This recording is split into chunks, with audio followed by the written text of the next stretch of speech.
여러분 혹시 인생을 살면서 가장 두려운 게 뭘까요? 삶을 살면서 가장 우리를 두렵게 만드는 게 뭘까요? 물론 여러 가지 답을 할 수 있는데 제가 보기에는 이것 때문에 그런 것 같아요. 불확실성. 내가 살긴 살아야 되는데 확실한 게 없는 거예요. 어떻게 될지를 모르는 거예요. 때로는 어떻게 살아야 될지도 모르는 거예요.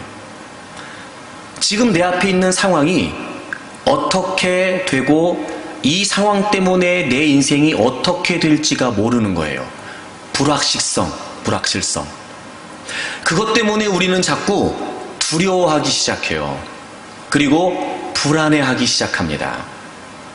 어쩌면 우리 인생에 있어서 가장 큰 문제가 바로 그 불확실성이 아닌가 싶습니다. 430여 년 동안 애굽에 종살이를 하고 있었던 이스라엘이 드디어 해방이 됩니다. 물론 전적인 하나님의 역사였습니다. 이제 그들은 자유의 기쁨과 가나안을 향한 희망에 가득 차서 이제 애굽을 벗어나 새로운 시대를 시작하게 되었습니다. 그런데 그들의 기대와는 달리 그들 앞에 놓여져 있었던 상황은 광야였습니다. 정착하고 살았던 그들에게 있어 끊임없이 떠돌아야 했던 그 광야, 편안하지 않고 불편했던, 그리고 정착하지 않았기에 낯설었던, 어쩌면 이제 새로운 희망과 기대는 잠시뿐 두렵고 불안한 여정을 그들이 시작하고 있는지도 모릅니다. 하지만 성경은 분명히 우리에게 가르쳐주고 있습니다. 그 광야의 길을 하나님께서 인도하셨다고 말이죠. 40년을 한결같이 하나님이 그들을 인도해 주셨습니다. 신명기 8장에 보니까 그 40년 동안 그들이 발이 부르트지 않고 그들이 입었던 의복이 헤어지지 않았다고 기록하고 있어요. 그만큼 하나님은 이스라엘 백성들을 인도해 주셨던 겁니다. 오늘 우리가 함께 읽은 성경을 보게 되면 그들의 인도에 관해 하나님이 이렇게 말씀하고 계십니다. 21절을 보실까요? 여호와께서 그들 앞에서 가시며 낮에는 구름 기둥으로 그들의 길을 인도하시고 밤에는 불 기둥을 그들에게 비추셨어요. 하나님께서 구름 기둥과 불 기둥을 통해서 그들보다 앞서서 그들을 인도하셨어요. 여러분, 하나님이 그들을 인도하시는 모습이 뭐였냐면 그들 앞에서 인도하시는 거였어요. 그리고 여러분 22절을 보실까요? 낮에는 구름기둥, 밤에는 불기둥이, 즉 21절에 언급되어 있는 하나님의 인도를 상징하고 있었던 구름기둥과 불기둥이 백성 앞에서 떠나지 않았다는 거예요. 떠나지 않았다는 거예요. 여러분, 하나님께서 이스라엘 백성들을 인도하실 때 그들 앞서 인도하셨고요. 그리고 그들을 인도하시는 하나님은 한 번도 그들을 떠나신 적이 없어요. 서두에 그런 말씀을 드렸습니다. 우리의 삶을 가장 두렵게 만드는 것이 무엇일까? 불확실성. 하지만 여러분, 우리는 하나님의 인도하심이 있다면, 하나님의 인도하심을 확신한다면 그 모든 불확실성은 완전히 해소될 수 있습니다. 나에게는 낯선 길일 수 있습니다. 나에게는 미지의 길일 수 있습니다. 나에게는 불안한 길일 수 있습니다. 하지만 하나님이 우리보다 앞서 가시고 그리고 우리를 어떤 상황에서도 떠나지 않으시고 늘 우리와 함께 하셔서 우리의 길을 인도해 주신다는 겁니다. 우리 너무도 잘 알고 있습니다. 하나님이 나보다 뛰어나시지요. 하나님이 나보다 지혜로우십니다. 하나님은 나보다 더 기쁘십니다. 오묘하십니다. 미처 내가 생각하지 못하는, 내다보지 못하는, 예측하지 못하는 그 모든 것까지라도 다 통찰하고 계시는 분이 하나님이십니다. 그분이 앞서서 우리를 떠나지 않으시고 인도하신다는 거예요. 여러분, 이렇게 되면 우리의 인생의 근본적인 문제라고 생각되는 이 불확실성이 저는 해결될 수 있다고 믿습니다. 바로 하나님께서 그 미지의 땅이었던 광야를 이스라엘 백성들을 이렇게 인도해 주셨던 겁니다. 그런데 오늘 본문의 내용을 통해서 하나님의 인도하심이 어떤 인도하심인지를 우리가 잘 살펴볼 수 있습니다. 지난주에 말씀을 드렸습니다만 17절에 보게 되면 바로가 백성을 보낸 후에 블레셋 사람의 땅의 길은 가까울지라도 가까운 길이 있었다는 겁니다. 그런데 하나님께서 그들을 그 길로 인도하지 않으셨다는 거예요. 가까운 길이 있었는데 하나님은 그곳으로 인도하지 않으셨습니다. 그리고 18절 말씀에 보게 되면 하나님이 홍해의 광야길로 돌려 백성을 인도하셨다는 거예요. 말씀을 드렸습니다만 이 길은 약 6배나 더 먼 거리였습니다. 6배나. 가까운 길이 있습니다. 그런데 하나님은 먼 길로, 6배나 먼 길로 돌려서 그들을 인도하셨습니다. 여러분, 누가 봐도 가까운 길이 쉬워 보입니다. 누가 봐도 가까운 길이 편안해 보이죠. 그래서 그 길은 가고 싶은 길일 수 있습니다. 또 이렇게도 합리적으로 생각할 수 있지 않을까? 가까우니까 목적지에 빨리 도착할 수 있단 말이에요. 여러분, 그것처럼 적합하고 그것처럼 합리적인 길이 어디 있겠습니까? 근데 하나님께서는 도무지 이해할 수 없어요. 가까운 길이 있음에도 불구하고 6배나 먼 광야의 길로 돌려서 그들을 인도하셨다는 겁니다. 길과 인도 사이에서 항상 우리는 우리의 인생을 두렵게 만드는 그 불확실성 때문에 길과 인도 사이에서 갈등하고 있는 겁니다. 심지어는 이 길이 맞는 길일까? 정말 하나님이 함께 하시는 걸까? 라고 하는 의심이 들 정도로 우리는 길과 인도 사이에서 갈등하게 됩니다. 하지만 이스라엘 백성 40년 광야의 길을 통해 우리는 한 가지 확신할 수 있는 것은 하나님은 그들보다 앞서서 그들과 함께 하셔서 그 40년의 길을 선하게 인도해 주셨다는 겁니다. 의복이 헤어지지 않고 발이 부르트지 않도록 여러분, 하나님의 인도하심이 진짜 선하고 아름다운 길이었던 겁니다.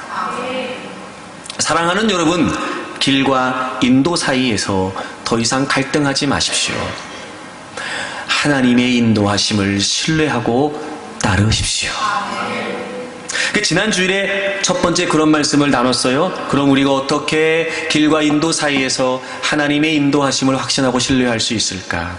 여러분, 하나님께서 이렇게 블레셋 사람의 땅의 길이 가깝지만 그 길이 아닌 더 먼 광야의 길로 돌려서 인도하신 이유를 성경에 기록하셨습니다.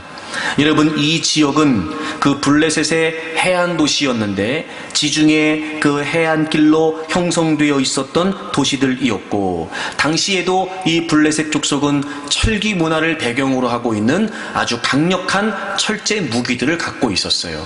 그 동시에 애굽은 북방 정책의 일환으로 그 지역의 요새들을 형성하면서 애굽 역시 중무장하고 있었던 곳이 바로 그 길이었습니다. 그 길을 가게 되면 전쟁을 피할 수 없었습니다. 하나님은 이스라엘 백성들의 지금 상태를 너무도 잘 알고 계셨습니다. 이제 막 자유를 얻었습니다. 400여 년 동안 종살이하고 있었습니다. 그들은 그 어떤 것도 갖추고 있지 않았습니다. 외적으로도 내적으로도 말이죠. 만약에 그랬던 그들이 출애굽을 하자마자 그 가까운 길로 들어서서 전쟁을 하게 된다면 아마 그들은 모두가 몰살을 당하고 말았을 겁니다. 어찌 보면 왜 굳이 가까운 길이 있는데 이렇게 먼 길로 하나님이 인도하십니까? 소리칠 만도 하고, 이렇게 가까운 길이라면 이 길도 쉬우니까 오히려 나의 하나님이시라면 먼 길도 가까운 길로 이끄셔야 그게 하나님의 은혜 아닙니까? 라고 말할 수 있으나 여러분, 그렇지 않습니다. 때로는요, 나도 나를 모르는 거예요. 나도 나를 모르는 거예요. 나도 내가 어떤 상태인지를 모르는 거예요. 나도 내가 어떤 모습인지를 모르는 거예요. 하지만 여러분, 하나님은요, 우리를 정확히 알고 계십니다. 어떤 상태인지, 어떤 형편인지, 그래서 지금 어떤 모습인지 하나님이야말로 우리를 정확히 알고 계세요. 그래서 하나님은요, 가장 적합한 길로 인도해 주시는 겁니다. 즉, 길과 인도 사이에서 우리가 어떻게 하나님의 인도하심을 신뢰하고 따를 수 있느냐? 그건 바로 하나님의 인도하심은 하나님의 사랑이 배어져 있는 길이라는 거예요.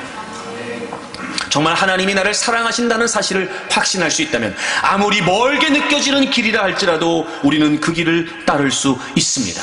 내 눈에 지름길이 보여요. 내 눈에 더 가깝고 쉬운 길이 보여요. 그럼에도 불구하고 하나님의 인도하심이 우리에게 험난하게 여겨질 수 있습니다. 때로는 왜 굳이 이런 길인지 이해가 되지 않을 수도 있지요. 그럼에도 불구하고 우리를 사랑하시는 하나님의 사랑을 확신할 수 있다면 여러분, 우리는 그 하나님의 인도하심을 신뢰하고 따를 수 있을 것입니다. 그럼 혹시 지금 여러분들이 왜 나는 이렇게 험난한 길로 돌아가야 되는가 느껴진다면, 왜 굳이 쉬운 길이 있는 것 같은데 하나님은 나를 이렇게 이해가 되지 않는 어려운 길로 인도하시는 걸까?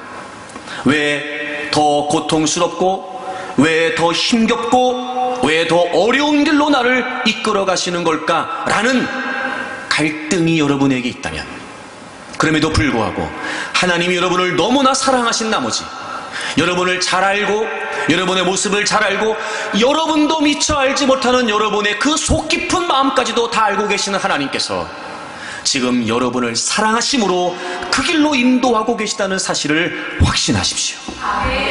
그리고 따르십시오.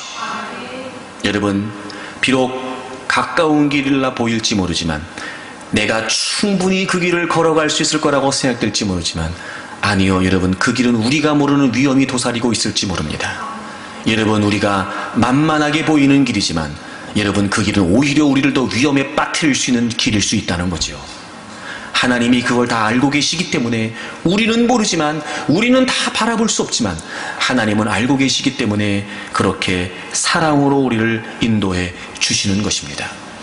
근데 항상 원수마귀가 우리에게 도전하는 게 뭐냐면, 눈에 보이는 상황으로 하나님의 사랑을 확인하게 만드는 거예요. 어려운 상황을 만나게 되면, 또 상대적으로 나보다 수월하게 가는 것처럼 보여지는 사람을 보게 되면 그보다 하나님이 나를 덜 사랑하시는 것처럼, 지금 나를 이렇게 힘들고 어려운 길을 이렇게 힘들게 걸어가고 있는데 하나님이 나를 마치 외면하고 계시는 것처럼, 왜 빨리 하나님이 나를 건져주시지 않을까? 왜 계속해서 하나님은 이 길을 가라고 하시는 걸까?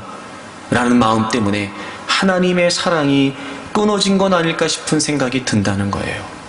스스로도 생각합니다.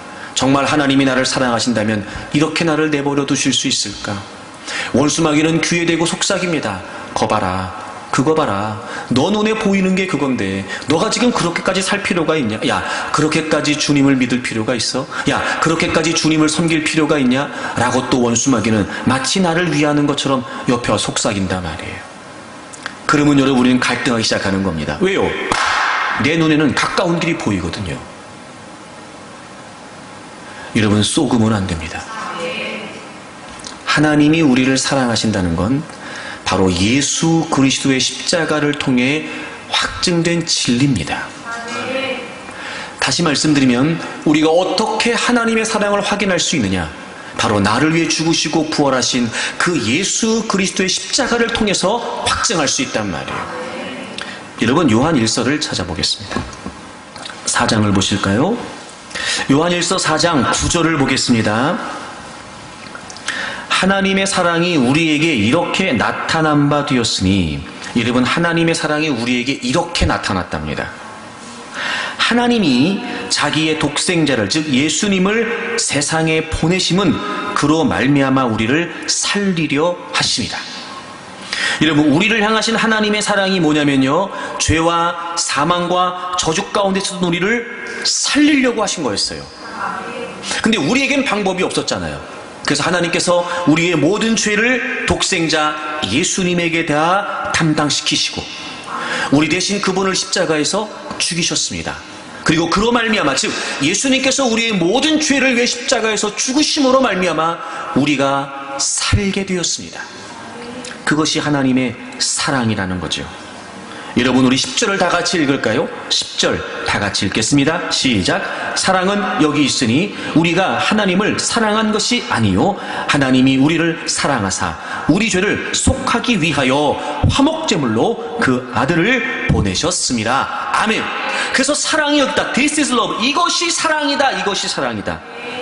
우리가 하나님을 사랑한 것이 아니오 하나님이 우리를 사랑하셨어요. 여러분, 구절의 말씀을 반복하고 있지요. 그리고 또 이야기합니다. 우리 죄를 속하기 위하여 화목제물로 그 아들을 보내셨습니다. 여러분, 하나님이 우리를 사랑하신다는 건 이미 예수 그리스도의 십자가를 통해 증명되었습니다. 나타났습니다. 확실해졌습니다. 여러분, 이 상황은요, 이 사랑은요, 상황에 의해, 형편에 의해 없어지거나 사라지거나 끊어지거나 하는 사랑이 아닙니다. 그건 우리의 감정일 뿐. 여러분, 우리가 아무리 힘겨운 처지에 있어도 하나님의 사랑은 끊어지지 않습니다. 그 길 또한 하나님 우리를 사랑하시기 때문에 이끌어 가시는 것입니다. 물론 우리는 상대적으로 쉬운 길이 좋아 보입니다. 편안한 길이 좋아 보입니다. 또 내가 가고 싶은 길에 더 마음에 끌리기 마련이지요.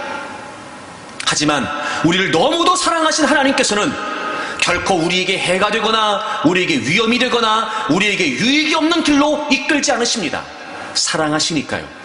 아니 여러분, 우리 때문에 우리를 건져내시기 위해서, 우리를 자신의 하나님의 자녀 삼아주시기 위해 하나밖에 없는 아들 예수 그리스도를 포기하신 분이신데, 그렇게 우리를 살려주셨는데, 여러분, 하나님이 우리를 그냥 힘들고 어려운 자리에 무의미하게 내버려 두실 일이 있습니까? 그렇지 않습니다. 단지 우리의 욕심, 우리의 인간적인 생각, 그리고 우리의 마음, 감정, 이것 때문에 우리가 갈등하고 있는 것뿐. 여러분, 길과 인도 사이에서 하나님의 인도는 하나님의 사랑이 깃들여 있는 거예요. 사랑하는 여러분, 저는 여러분들이요, 어떤 상황에서도 하나님의 사랑을 의심하지 않기를 바랍니다. 아무리 힘든 상황을 겪고 있다 할지라도, 아무리 고통스러운 상황이 지속되고 있다 할지라도, 여러분, 분명한 것은 하나님은 여러분을 사랑하십니다. 길과 인도 사이에서 여러분 더 이상 갈등하지 말고, 여러분의 눈에 보여지는 대로 여러분의 감정이 이끌려가는 대로가 아니라 하나님의 사랑을 확신하고, 혹시나 여러분 그 자리가 하나님의 사랑이 의심된다면 다시 예수 그리스도의 십자가를 바라보고 여러분을 위한 하나님의 사랑인 그 예수 그리스도의 십자가를 주목하면서 하나님의 사랑을 확신하고 인도하심을 따르십시오. 두 번째, 또 우리가 길과 인도 사이에서 갈등하고 있을 때 우리가 어떻게 하나님의 인도하심을 신뢰하고 따를 수 있을까요? 여러분, 다시 본문으로 돌아오겠습니다. 출애굽기 13장, 그리고 우리 17절을 좀 보죠. 블레셋 사람의 땅의 길은 가까워요. 그런데 하나님이 그들을 그 길로 인도하지 않으셨어요. 이는 이유가 뭐냐면, 하나님이 말씀하시기를 이 백성이 전쟁을 하게 되면 그 다음 보세요. 마음을 돌이켜 애굽으로 돌아갈까 하셨습니다. 마음을 돌이켜 애굽으로 돌아갈까 하셨습니다. 여러분, 여기서 마음을 돌이킨다는 말이 무슨 말이냐면요, 마음이 바뀐다는 말이에요. change mind, 마음이 변한다는 말이에요. 그래서 마음이 변해서 다시 어디로 가자 그래요? 애굽으로 가면 좋겠다, 이런 생각할까봐, 그런 생각을 할까봐 하나님이 가까운 길이 아닌 먼 광야의 길로 돌려서 인도해 주셨다는 거예요. 여러분, 이게 무슨 의미일까요? 하나님께서 이스라엘 백성들을 드디어 430여 년 만에 애굽의 지배로부터 구원해 내셨습니다. 자, 그런데 하나님께서 그들을 출애굽하게 하신 이유는 물론 그들에게 자유를 주시기 위함도 있었지만 단순히 출애굽 자체만이 목적은 아니었다는 거예요. 여러분, 출애굽기 3장을 좀 가보실까요? 하나님께서 모세를 부르시면서 이렇게 말씀하세요. 출애굽기 3장 8절을 보겠습니다. 내가 내려가서, 하나님, 여기서 내가는 하나님이시요, 하나님께서 내려가셔서 그들을 애굽인의 손에서 첫 번째 건져내고 지금 여기서 건져내셨단 말이에요. 그 다음 보세요. 그들을 그 땅에서 인도하여 아름답고 광대한 땅, 적과 꿀이 흐르는 땅, 곧 가나안 족속, 헷 족속, 아모리 족속, 브리스 족속, 히위 족속, 여보스 족속의 지방에 데려가려 하노라.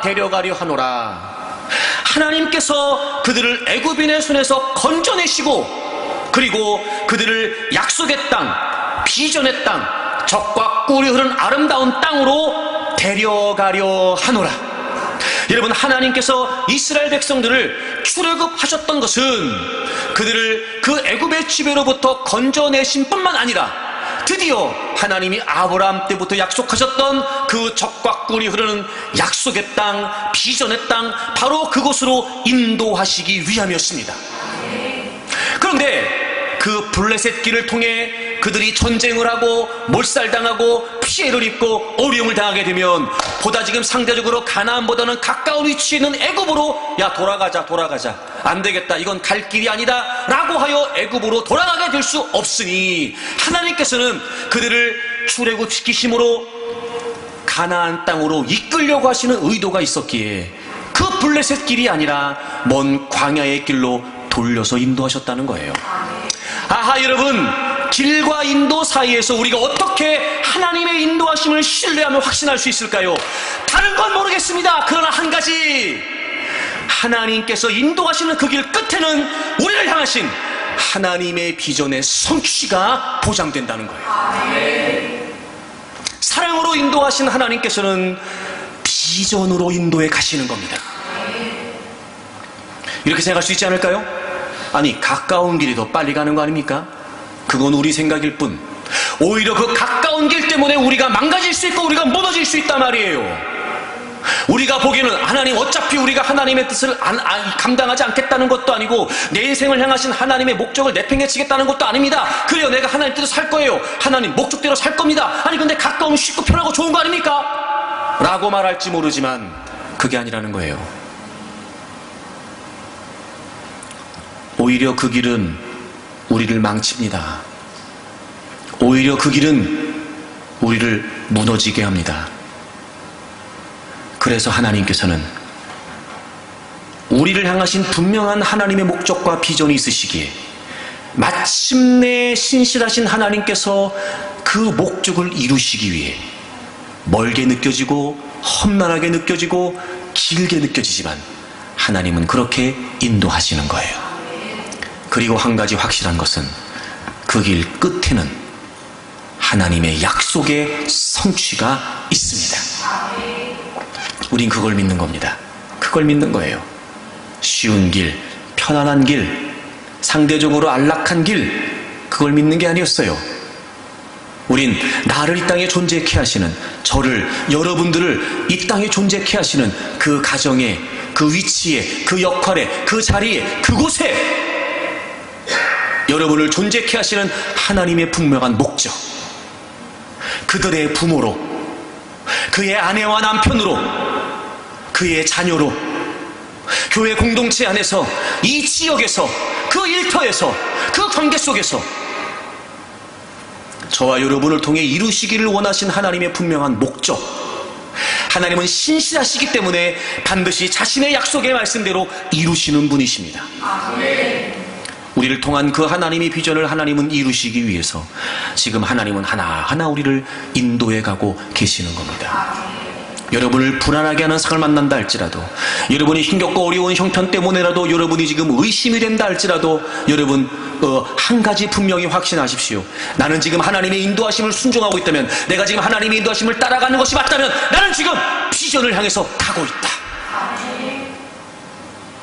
그렇게 용기를 얻으십시오. 그렇게 힘을 얻으십시오. 그리고 바라보십시오. 마침내 하나님이 나를 이끄셔서 하나님 자신의 비전을 나를 통해 이루어 주실 것이다. 여러분, 이게 얼마나 중요했던지요. 하나님께서 모세로 하여금 독특한 걸 한 가지 하게 하세요. 참, 저는 이런 거 볼 때마다 희한한 게, 참 하나님은요 정말 우리를 통해서 하나님의 뜻을 이루기를 원하시는 거예요. 여러분, 성경을 보세요. 19절을 보시면 모세가 요셉의 유고를 가졌으니 이는 요셉이 이스라엘 자손으로 단단히 맹세하게 하여 이르기를, 하나님이 반드시 너희를 찾아오시리니 너희는 내 유고를 여기서 가지고 나가라 하였음이더라. 하나님이 모세로 하여금 이스라엘 백성들이 출애굽하면서 뭘 가져가게 하냐면요, 모세 뼈다귀. 모세가 죽었잖아요. 유골. 네. 뭐 어떤 형태인지 어떤 모양인지 잘 모르겠지만 어쨌든 그 유골, 그 뼈다귀, 뭐 가루가 됐는지 모르지만 어쨌든 그 요셉의 뼈다귀를 들고 나가라는 거예요. 이 창세기 50장에 보면은요, 이제 요셉이 죽으면서 유언을 남겨요. 죽으면서 24절 보겠습니다. 24절. 요셉이 그의 형제들에게 이르되 유언을 남기는 거예요. 나는 죽을 것이나, 그 다음 보세요. 하나님이 당신들을 돌보시고 당신들을 이 땅에서 인도하여 내사 아브라함과 이삭과 야곱에게 맹세하신 땅에 이르게 하시리라. 지금 요셉은요, 애굽에서 죽어요. 가나안이 실제로 이루어지는 걸 보지 못합니다. 그리고 죽어요. 근데 죽으면서 뭐라고 얘기하냐면 하나님이 당신들을 돌보셔서 반드시 당신들을 이 땅에서 이끌어내실 거라는 거예요. 그리고 아브라함과 이삭과 야곱에 맹세하신 땅에 이르게 할 겁니다. 그래서 25절에 뭘 부탁하냐면 요셉이 또 이스라엘 자손에게 맹세시켜 이르기를 하나님이 반드시 당신들을 돌보시리니 당신들은 여기서 내 해골을 메고 올라가겠다 하라 하였더라. 그리고 요셉이 죽어요. 요셉이 죽으면서 자기는 가나안의 성취를 보지 못하지만 애굽 땅에서 죽지만 아주 중요한 유언을 남겨요. 하나님이 반드시 당신들을 돌보십니다. 그리고 당신들을 인도하여 내셔서 약속의 땅 가나안으로 이끌어 가실 겁니다. 그때 당신들 내 유고를 애굽 땅에 묻어놓지 말고 여기다 남겨놓지 말고 내 유고를 가져가 주십시오. 유언을 남겼어요. 그리고 이제 그날이 왔습니다. 그날이 왔습니다. 그래서 하나님께서 모세로 하여금 유고를 메고 나가도록 하시는 거예요. 여러분 보십시오. 이런 거죠. 요셉의 유고를 볼 때마다 이스라엘 백성들이 무슨 생각할까요? 가나안. 우린 지금 가나안으로 간다. 야, 그때 요셉 할아버지가, 요셉 증조 할아버지가 우리의 조상 요셉이 그때 죽으면서까지 이렇게 확신했던 그게 야 진짜 이루어졌네. 진짜 이루어졌네. 그리고 그렇게 우리한테 부탁했잖아. 이거 유고를 가지고 나가라고. 야, 근데 진짜 그날이 왔어. 우리가 드디어 요셉의 유고를 가지고 지금 가고 있네. 가나안으로. 그들이 요셉의 유고를 볼 때마다 가나안을 향하셨던 그 하나님의 약속을 분명히 확신했던 요셉의 유언을 떠올리겠죠. 이토록 중요했습니다. 하나님의 약속, 하나님의 비전을 가슴에 품고 아무리 힘들고 어려워도 그 길이 비록 험난한 길이고 그 길이 비록 길게 느껴지는 길이고 그 길이 고통스러운 길이라 할지라도 이렇게 하나님의 약속과 비전은 중요했습니다. 요셉의 유고를 볼 때마다 기억하겠죠. 가고 싶지 않지만 힘들다고 느껴지지만 애굽으로 돌아가고 싶고 포기하고 싶고 여기서 주저하고 싶을 때마다 요셉의 유고를 바칠 겁니다. 깨달았을 거. 아니다. 여기서 우리가 멈출 일이 아니지. 우리는 가나안이라고 하는 비전이 있다. 그리고 그들은 요셉의 유고를 볼 때마다 다시 용기를 얻고 다시 힘을 얻고 다시 일어서고 마침내 하나님께서 이루어 주실 그 비전을 향해서 행진할 수 있었을 겁니다. 그래서 하나님께서 요셉의 유고를 가져가라는 거예요. 얼마나 하나님께서 약속하신 그 약속을 이루시기를 원하셨던지, 이스라엘 백성을 통해 그 약속을 이루시기를 원하셨던지, 하나님은 이렇게까지 하셔서 이스라엘 백성들로 하여금 그들이 마침내 도달해야 될 가나안을 놓치지 않도록 하셨던 겁니다. 그래서 그들이 마음이 변할까봐 가까운 길은 있었지만 먼 길로 돌려서 인도하셨던 거예요. 여러분 그거 아십니까? 여러분이 알든 알지 못하든, 여러분이 지금 그렇게 살고 있던 그렇게 살고 있지 못하든 그건 중요하지 않습니다. 하나님은 지금 하나님의 비전으로 여러분을 이끌어 가신다는 겁니다. 여러분, 우리가 예수 그리스도를 믿는다는 건 우리가 예수 그리스도를 믿기 이전에 살아왔던, 꿈꿔왔던, 계획해왔던, 이루고 싶었던 그 모든 것들은 거기서 끝나는 거예요. 그리고 예수 그리스도의 죽으심과 부활에 연합된 우리는 이제 새로운 존재로, 새로운 인생으로, 새로운 생명으로 사는 겁니다. 다른 이유, 다른 가치, 다른 목적, 새로운 이유, 새로운 목적, 새로운 가치. 여러분, 예수 그리스도를 믿음으로 우리가 새로운 존재가 되었다는 건 바로 그것을 의미합니다. 여전히 내가 살아왔던 대로 예수님을 믿고 단순히 예수님이 후원자가 되어 산다는 것을 의미하는 것이 아니라 그 예수님 때문에 나를 위해 죽으시고 부활하신 나의 구주가 되시는 그 예수 그리스도 때문에 여러분, 우리의 인생이 전반적으로, 전체적으로 다 바뀌게 되었다는 거예요. 로마서 6장을 찾아보십시오. 6절을 보시게 되면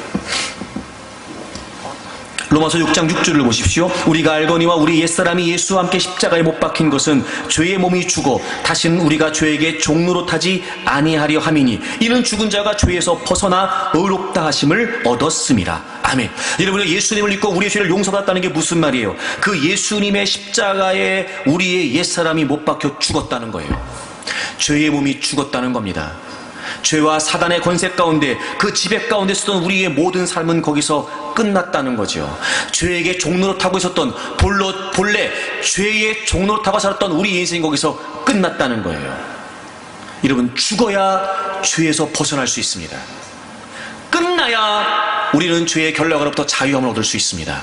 바로 예수 그리스도께서 나의 죄를 위해 죽으시고 부활하셨다는 것은 바로 그것을 의미하는 것입니다. 그래서 우리 옛사람은 다 끝났습니다. 예수님을 믿기 전에 죄의 지배를 받고 사단의 지배를 받았던 우리 인생은 다 끝났습니다. 그리고 8절에 보시면 만일 우리가 그리스도와 함께 죽었으면 또한 그와 함께 살 줄을 믿노니, 그리고 이제 우리가 새로운 인생을 살게 된 것입니다. 그래서 그걸 이렇게 다시 설명해요. 12절을 가보세요. 12절. 그러므로 너희는 죄가 너희 죽을 몸을 지배하지 못하게 하여 몸의 사욕에 순종하지 말고, 또한 너희 지체를 불의의 무기로 죄에게 내주지 말고. 이제 여러분, 우리가 죄로부터 벗어났으니까, 죄의 지배를 받고 있었던 옛사람은 죽어서 거기서 끝났으니까, 우리는 이제 더 이상 죽을 죄의 우리가 죄로 말미암아 우리가 죄의 지배를 받지 않도록 몸의 사욕에 순종하지 말고, 또한 너희 지체를 불의의 무기로 죄에게 내주지 말고. 여러분, 오직부터 다 같이 읽어요. 오직부터 다 같이 읽습니다. 시작. 오직 너희 자신을 죽은 자 가운데서 다시 살아난 자 같이 하나님께 드리며 너희 지체를 의의 무기로 하나님께 드리라. 아멘. 이제 우리는 새로운 인생을 살게 된 겁니다. 새로운 이유, 새로운 가치, 새로운 목적. 더 이상 죄의 지배를 받지 않고 죄에게 종노릇하지 않고 이제 우리는 우리의 전 존재를 하나님께 드리게 된 겁니다. 여러분, 하나님을 부르신 이유가 있어요. 여러분, 하나님이 여러분을 다 부르신 목적이 있으십니다. 이제 우리가 그 하나님의 걸어가신 뜻에 하나님의 종이 되어 우리의 전 존재를 내어 드리는 것입니다. 그 하나님의 뜻, 그 하나님의 비전, 그 하나님의 목적, 우리는 이 땅에 그걸 위해 존재합니다. 그래서 하나님은 우리를 그 비전으로 이끌어가고 계시는 거예요. 자, 그럼 이제 보세요. 우리가 예수 그리스도를 믿음으로 말미암아 우리에게 하나님의 비전이 있어요. 뭐 지금 몰라도 괜찮아요. 또 알아도 괜찮고, 또 알지만 그대로 못 살아도 괜찮아요. 그대로 안 살고 싶어도 괜찮아요.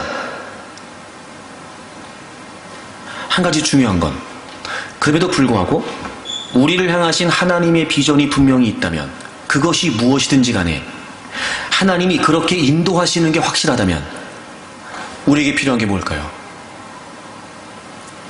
준비돼야 된다는 거예요. 준비돼야 된다고요. 하나님의 비전을 몰라요.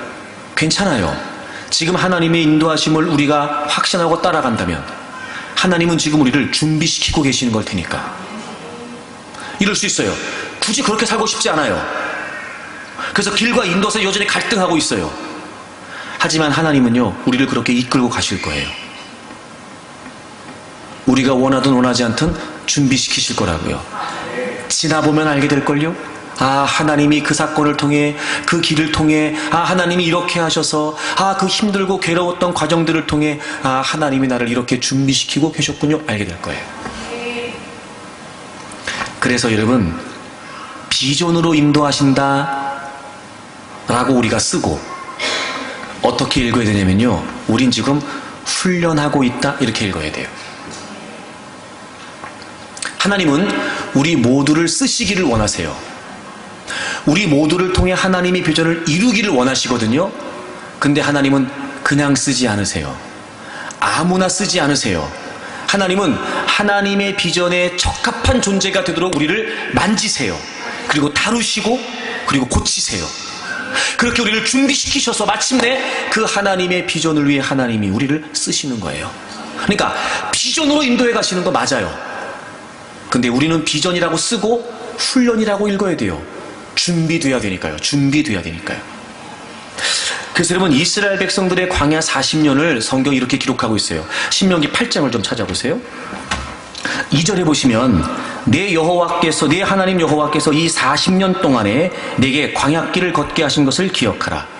이는 광야길을 걷게 하신 것은 너를 낮추시고 너를 시험하사 내 마음이 어떠한지 그 명령을 지키는지 지키지 않는지 알려 하심이라. 너를 낮추시고 너를 시험, 여기서 시험은 테스트예요. 우리를 연단시키신다고요. 더 낮추시고 더 연단시키셔서 마침내 가나안 땅에 그들을 이끌어 주신 거예요. 여러분, 하나님의 인도하심 속에는요, 훈련이 있고 연단이 있어요. 준비시키시는 거예요. 물론 이런 겁니다. 다 이해가 안 돼요. 다 모를 수도 있어요. 그 당연하죠. 어찌 우리가 우리를 향하신 하나님의 계획을 다 알겠습니까? 몰라요, 여러분. 모르는 게 당연한 거예요. 하지만 중요한 건 길과 인도 사이에서 하나님의 인도하심을 따른다면 그 길 끝에는 반드시 약속의 성취가 있다는 거죠. 그러니 혹시 여러분 이해가 되지 않거든, 아, 하나님이 지금 나를 만지고 계시는군요. 나는 너무 고통스러워요. 아, 하나님이 지금 깎아내고 계시는군요. 아, 나는 도대체 못 참겠어요. 아, 하나님이 지금 나를 다루고 계시는 거군요. 빨리 벗어났으면 좋겠어요, 이 상황에서. 아, 하나님이 지금 나를 고치고 계시는군요. 왜요? 준비시키셔서 마침내 하나님의 비전을 감당케 하시려고 말입니다. 여러분 보세요. 어려운 문제, 고통스러운 상황이라는 게 다 달갑지 않은 건 분명해요. 그런데 하나님이 때로는 그런 일을 겪게 하시면서요, 나의 자만을 무너뜨리세요. 낮추신다고요, 하나님이. 그리고 그런 과정이 아니었다면 나 스스로도 알지 못했던 나의 모습을 하나님이 보게 하세요. 그리고 그걸 고치게 하시죠.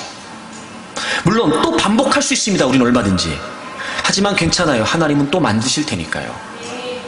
그렇게 우리를 자꾸 하나님이 새롭게 그래서 하나님의 비전에 합당한 존재로 만들어내시는 거예요.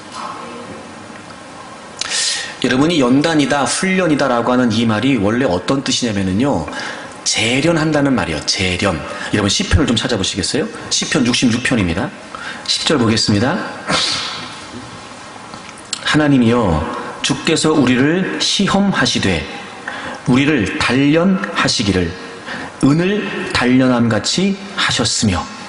여기서 이 시험이라는 말, 테스트, 우리를 단련하시기 위해. 근데 그걸 뭐로 설명하고 있지요? 은을 단련함같이. 여러분 이런 거잖아요. 금이든 은이든 뭐든지 간에 이 보석들이 원래 금덩이가 아니에요. 원래는 돌덩이죠. 돌덩인데 그 돌덩이를 어떻게 하냐면 그 뜨거운 용광로 속에 확 집어넣어요. 그래가지고 뭘 하냐면요, 섞여있는 금과 섞여있는 그 모든 불순물들을 다 녹여내기 시작하죠. 과정을 거치면 거칠수록 점점 더 순도 높은 금이 돼요. 이 과정을 뭐라고 말하죠? 재련이라고 말하는 거예요. 하나님은 아세요. 우리를 사랑하시고 물론 우리를 쓰시기를 원하세요. 근데 하나님은 아세요. 우리가 얼마나 하나님의 비전과 하나님의 약속에 부적합한 존재인지를. 그래서 하나님께서 그냥 해보니까 넌 안 되겠다. 야, 너는 안 돼. 그러니까 너는 내가 안 쓴다. 넌 그냥 네 맘대로 살아. 이게 아니라 하나님이 뜻하신 바가 있어서 우리를 부르셨기 때문에, 그런 모든 모습을 모르고 부르신 게 아니기 때문에 아시는 하나님께서 이제 우리를 재련하시는 거예요. 재련. 그래서요, 우리 안에 있는 불순물을 하나님이 제거해 가시는 거예요. 이렇게 생각해 보세요. 재련의 시간이 길면 길수록 순도 높은 금이 나오잖아요. 혹시 여러분 상대적으로 나는 왜 이렇게 길지? 왜 이렇게 어려움이 길어? 그러면은요, 여러분이 지금 하나님이 여러분을 더 순도 높은 금으로 만들고 계시는 거예요. 물론 그만큼 우리가 불순물이 많은 걸 수도 있겠지만 말입니다. 넣었다 뺐다 넣었다 뺐다 또 넣었다가 또 뺐다 또 넣었다가 또 뺐다. 지금 하나님이 계속 그거 하고 계시는 거예요. 자, 그래서 하나님이 우리를 어떻게 연단하시냐면, 자, 11절. 우리를 끌어 그물에 걸리게 하신대요. 여러분, 이 그물이 뭐냐면요, 올무예요. 왜 사냥꾼들이 동물 같은 게 사냥할 때 쓰는 그 올무 있잖아요. 그래서 여러분, 그 동물들이 그 올무에 딱 걸리면 어떻게 돼요? 어떻게 해볼 수 있는 게 없어요. 그러니까 어쩔 수 없는 상황에 딱 갇히는 거예요. 이게 그물이에요. 하나님을 연단하실 때 어쩔 수 없는 상황에 몰아넣으세요. 연단이에요, 여러분. 연단. 그러면 나 지금 그물에 걸렸구나 생각하시면 돼요. 그 다음, 어려운 짐을 우리 허리에 메어 두셨으며, 이 짐이라는 건 뭐냐면요, 어려운 고통을 말해요. 어려움, 고통. 근데 이게 어떤 느낌이냐면 이런 거예요. 감당하기 어려운. 하나님이 우리에게 감당하기 어려운 짐을 확 지우세요. 자, 보세요. 지난주에 말씀드렸는데 감당하기 어려운 거지 감당하지 못하는 건 아니에요. 그렇죠, 여러분? 하나님은 우리에게 감당할 만큼만 주시거든요. 단 감당하기가 어려운 거예요. 하나님이 우리를 연단하실 때요, 정말 너무 감당하기 버거운 거를 그냥 툭 던지시는 것 같아요. 12절. 사람들이 우리 머리를 타고 가게 하셨나이다.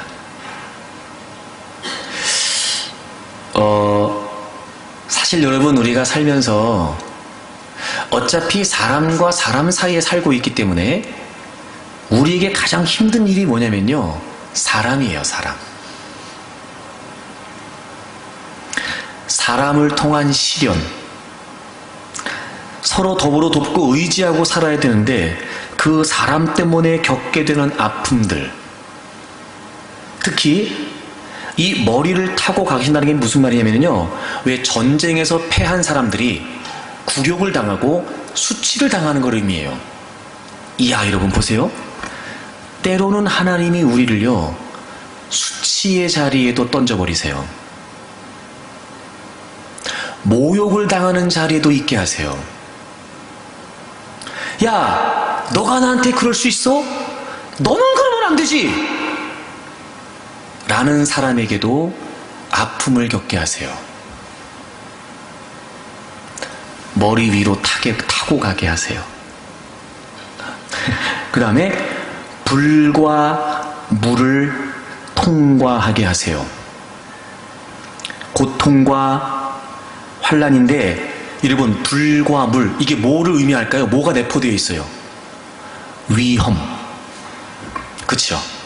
위험. 죽어버릴 것 같아요. 뭔 일 생길 것 같아. 위험. 위험이 내포되어 있는 환난. 근데 여러분, 한편으로는 이런 거 아니면 우리가 낮아지겠어요? 이런 거 아니면 우리 안에는 죄성이 빠져나가겠냐고. 이런 거 아니면은요, 우리의 더럽고 추악하고 연약한 부분들이 다듬어질 리가 없습니다. 그런데 그런 우울한 얘기만 있는 게 아니니까 여기서 끝이에요. 우울한 얘기는. 그 다음부터는 이제 좀 표정을 밝게 하고 들으셔도 돼요. 그 다음 보세요. 주께서 우리를 끌어내사. 그러니까 거기에 죽을 때까지 두시는 거 아니에요. 너 그물에 갇혔으니까 끝이다, 이것도 아니에요. 너 그 짐에서, 그 짐, 버거운 짐, 너 그거로 끝이야, 이것도 아니에요. 머리를 타고 가게 하시고 사람들이 불가물을, 그게 끝이 아니라고요. 거기서 하나님이 우리를 어떻게 하세요? 끌어내세요. 아, 여러분, 연단과 훈련이라고 하는 것은 과정이지 결과가 아니란 말이에요. 그리고 하나님 원하시는 결과가 뭐예요? 풍부한 곳에 들이셨나이다. 풍부한 곳에. 여러분이 풍부한 곳이라는 것이 무슨 의미냐면요, 모든 것이 차고 넘치는 상태랍니다. 모든 것이. 그러니까 다시 말하면 하나님의 약속을, 하나님의 비전을 이루어갈 수 있을 만한 그런 완전한, 온전한, 풍성한 하나님의 사람으로 빚어내시겠다는 거예요. 그러니까 연단이라 생각하고 고통이라 생각하고 훈련이라 생각하면 버겁지만 마침내 하나님이 우리를 그곳에서 이끌어내셔서 풍부한 곳으로 우리를 인도하신다면 그날을, 그 모습을 기대하게 된다면 우리는 얼마든지 지금의 과정을 견뎌낼 수 있죠. 비전으로 인도하세요. 그럼 이런 거예요. 여러분 보세요. 자, 하나님이 나를 그 하나님의 목적과 뜻대로 쓰시려고 해요. 좋다고요. 그래서 하나님이 나를 그 비전으로 인도하시고, 그래서 그 비전 때문에 나를 지금 훈련하고 계세요. 이 모든 과정이 한 가지가 분명해야 돼요. 내가 그 하나님의 비전을 수용하겠다는 거죠. 그게 안 되면 지금까지 말씀을 나눴던 이 모든 일은 정말 힘들고 귀찮은 일밖에 안 돼요. 적어도 내가 이 땅에 존재하는 내 생명의 주인이 하나님이시고 내 삶의 분명한 주관자가 하나님이셔서 나를 바로 하나님이 그 일 때문에 있게 하셔서 하나님 제가 그것을 위해 살겠습니다. 그 하나님의 비전이 내 비전이고 그 하나님의 뜻이 내 뜻입니다. 하나님이 나의 주인이시고 나는 하나님의 주인으로서의 역할을 하나님의 주인으로 하나님의 종으로 제가 역할을 감당하겠습니다. 살겠습니다. 라고 하는 수용이 먼저라고요. 이게 안 되면 그 하나님의 인도하심을 따를 수 없습니다.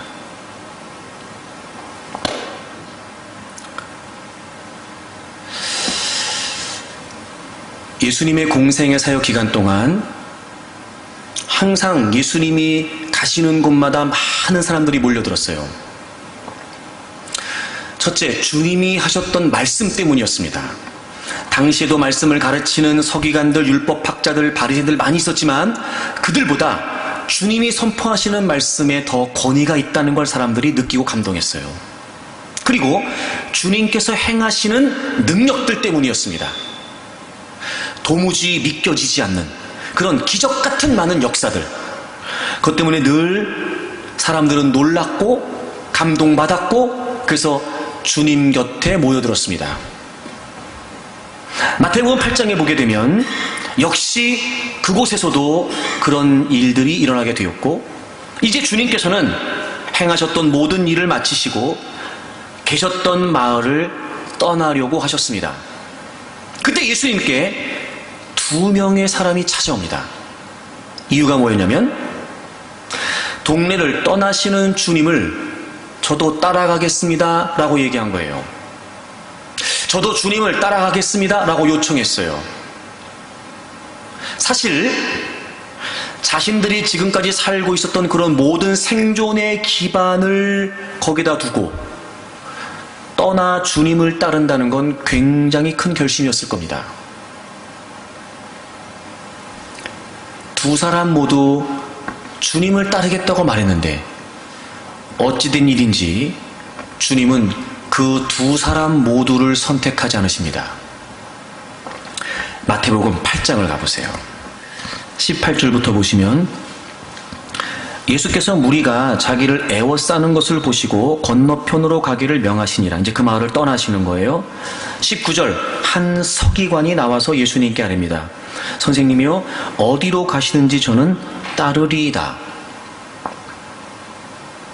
21절 제자 중에 또 한 사람이 이르되 주여 내가 먼저 가서 내 아버지를 장사하게 허락하옵소서.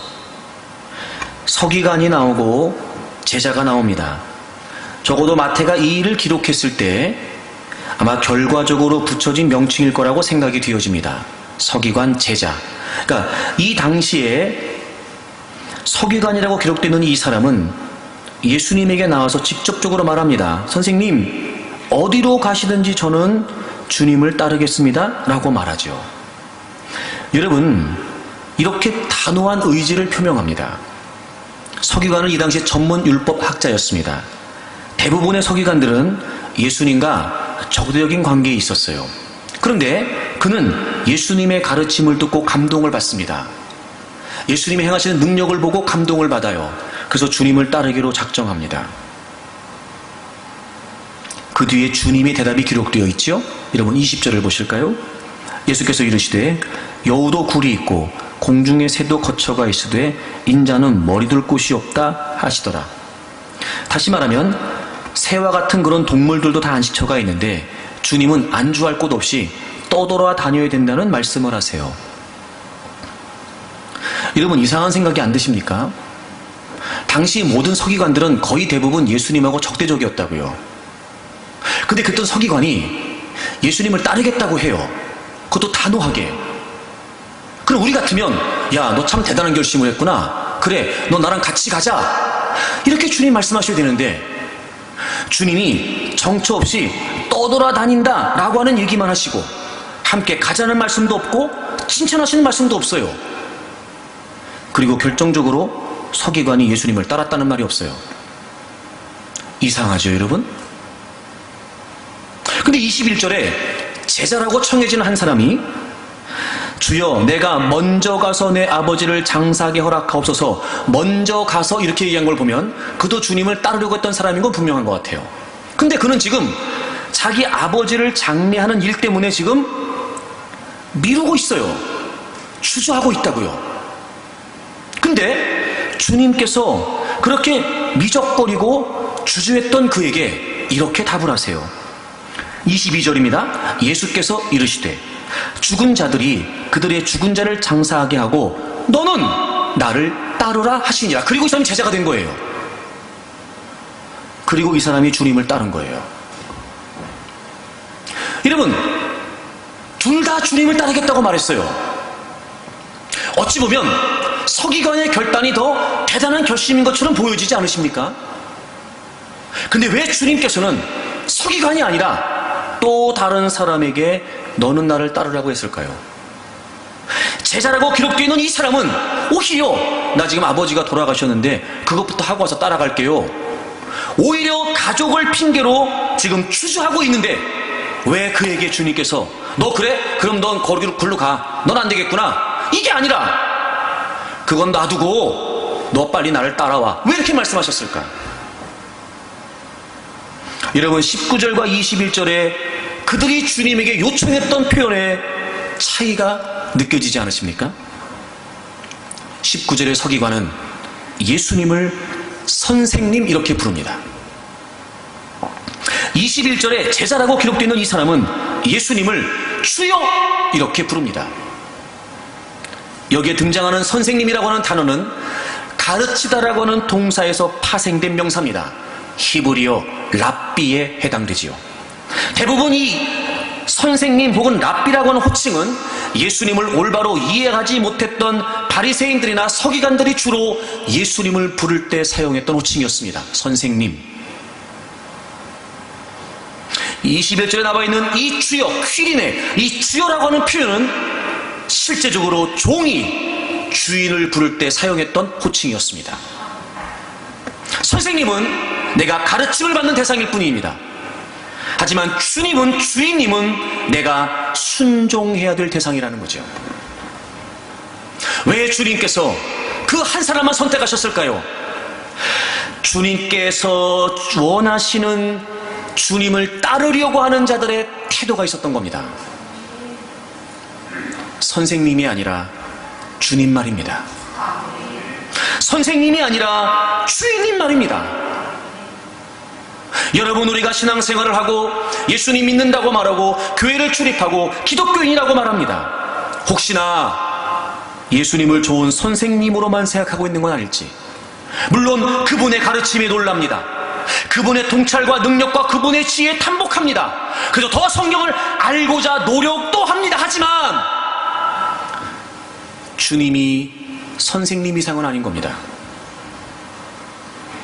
하지만 주님께서 찾으시는 사람은 물론 그분의 말씀에 놀라고 그분의 말씀을 이해하고 그분의 말씀을 깨닫는 것뿐만 아니라 정말 그분이 나의 주인이시기 때문에, 그래서 그분이 하시는 말씀을 깨닫고 싶고, 그분이 나의 주인이시기 때문에 그분을 더 알고 싶고, 그분이 나의 주인이시기 때문에 그분의 말씀이 내 삶의 전체를 지배할 수 있도록 늘 그분의 말씀 앞에 순종을 다짐하는 겁니다. 선생님이 아니라 주인 말입니다. 길과 인도사에서 왜 우리가 갈등하고 있는 걸까요? 하나님의 비전, 하나님의 목적, 그것을 위한 훈련과 연단, 왜 우리에게 늘 버겁게만 느껴지고 짐처럼만 느껴질까요? 주님이 주인이 아닌 겁니다. 굳이 그렇게까지 따르고 싶지 않은 겁니다. 믿어보자. 놀라운 말씀이 있네. 야, 이런 것도 있어. 내가 몰랐던 거네. 그것 때문입니까? 아니면 나를 향하신 분명한 하나님의 비전이 있고 그분이 나의 주인이시기 때문에 나는 그분의 종으로서 마땅히 그분의 목적을 위해, 그분의 이유를 위해, 그분의 비전을 위해 살아야 되기에 나는 부족하지만, 나는 그런 비전을 감당할 만한 존재가 되지 못하지만, 그럼에도 주인님께서 나를 쓰시기를 원하신다면 저는 어떤 과정이라도 수용하겠습니다. 어떤 비전이라도 수용하겠습니다. 오히려 우리의 주인 되신 하나님을 인정하고 그분 앞에 엎드려, 하나님, 저 이런 모습입니다. 하나님이 저를 어떻게 쓰실지 잘 모르겠습니다. 하지만 이 훈련의 과정을 통해 하나님은 저를 정금같이 빚어내셔서 하나님의 뜻대로 저를 써주십시오. 우리의 존재를 내어드리고 우리의 삶을 내어드리고 하나님께서 깨닫게 하시고 지적하실 때마다 우리의 모난 부분을 인정하고 기꺼이 하나님의 다루심에 순응하면서 비전으로 이끌어 가시는 그분의 인도하심에 순종하게 될 때,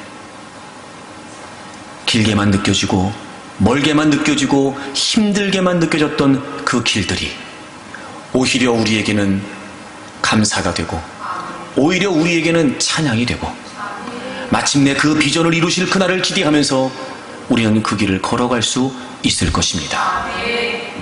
사랑하는 여러분, 길과 인도 사이에서 갈등하지 마십시오. 하나님은 지금 여러분들을 비전으로 이끌어가고 계시는 겁니다. 혹시나 의심이 되거든 흔들리고 있거든 속지 마십시오. 우리가 다 모른다 할지라도 우리를 향하신 하나님의 비전은 분명히 있습니다.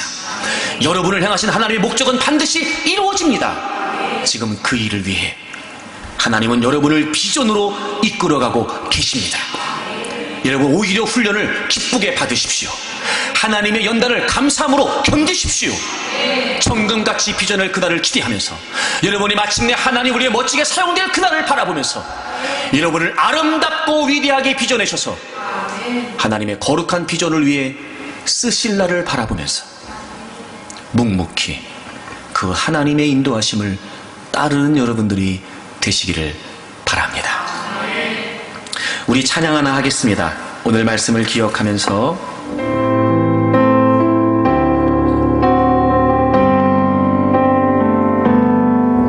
주가 보이신 생명의 길 나 주님과 함께 상한 마음 들이며 주님 앞에 나아가리.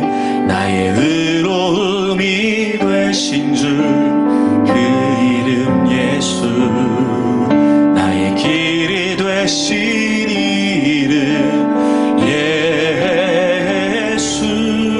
주가 보이신 생명의 길 나 주님과 함께 상한 마음을 들이며 주님 앞에 나아가리. 나의 의로움이 되신 주 그 이름 예수, 나의 길이 되신 이름 예수. 나의 길 오직 그가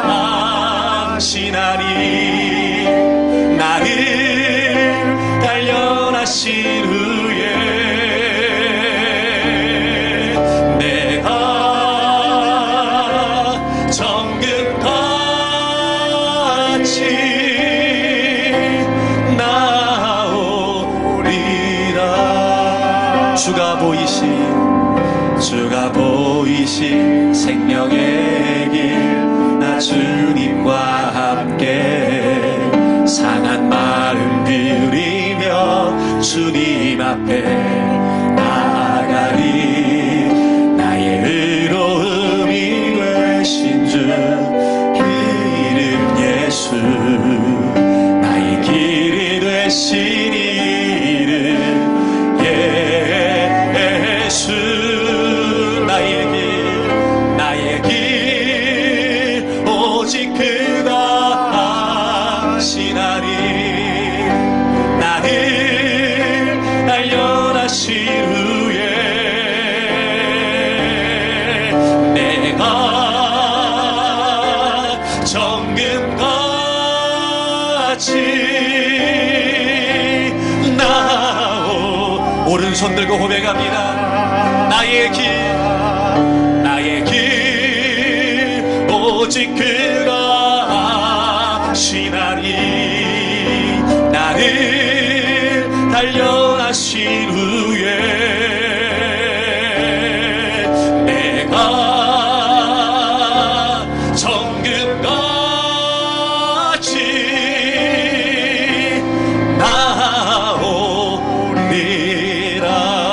나오리라.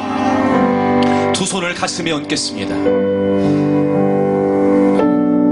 여러분, 이 찬양은요 욥기 23장을 배경으로 하고 있습니다. 욥이 그 극심한 고통 가운데 도대체 하나님이 왜 이러실까 알 길이 없어 막 하나님을 찾아 헤맵니다. 여기 계실까 저기 계실까 그 답답한 마음에 하나님을 막 찾게 됩니다.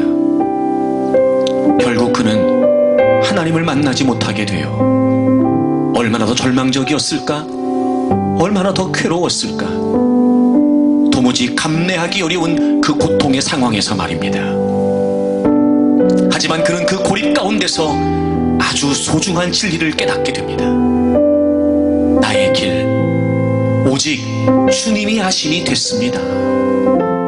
내가 다 이해할 수 없어도 내게 다 납득이 되지 않아도 나는 다 모른다 해도 괜찮습니다.